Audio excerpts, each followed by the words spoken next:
Поздравления за всички телевизионни зрители на Аржентина, на столицата La Breña. Saludo a todos los televidentes y radio oyentes.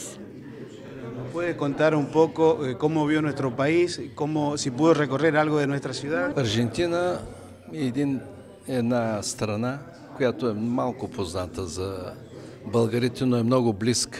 Argentina es un país que es poco conocido para los búlgaros, pero en el corazón está muy cercana. Даже и материалите, които събрах преди да тръгна за Аржентина, писах една непозната, но близка държава.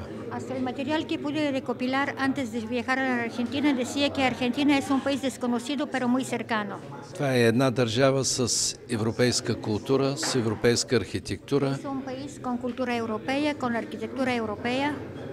Разбира се, в Южна Америка, което я прави много близка до Европа, което я прави много близко до Европа. Lo que la hace muy cercana a Europa. И това е една държава на човешката толерантност, на солидарността на обществото. След като има един празник на имигрант, Ден на имигрант, и сред тях е българската общност, които са приети много топло, радушно и са уважавани хора.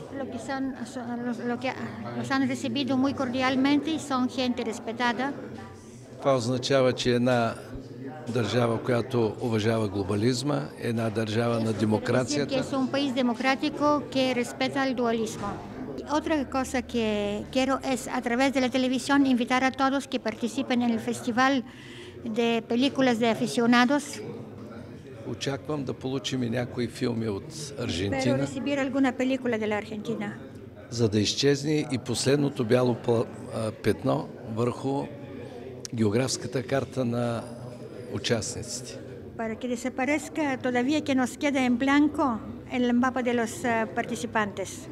И може би пък след това да помислим да направим един филиал на нашия колеж.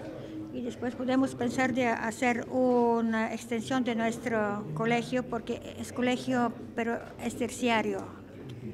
Където имаме много интересни департаменти за аудиовизуални изкуства и мултимедийни продукти. Muy interesantes de productos de multimedia. Телевизионна и филмова режисура, операторско майсторство, водещи на радиошоу и телевизионни програми.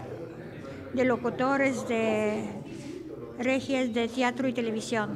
Puede hacer una reflexión sobre Mario Nestorov.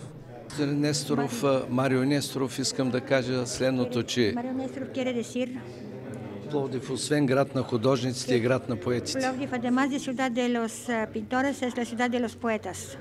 Мисля, че за един поет, Pienso que para un poeta, независимо, че е роден и творил в no Аржентина, obstante que ha nacido y ha trabajado en la Argentina, ha creado su poesía en la Argentina, запазил българския си корен,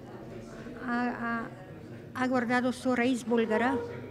един паметник Un е достойно monumento място да намери sería un lugar muy bueno para que encuentre в града на поетите, които ще го зачислят в своите души En la и в ciudad своите de los творби poetas, ще присъздадат неговото que творчество.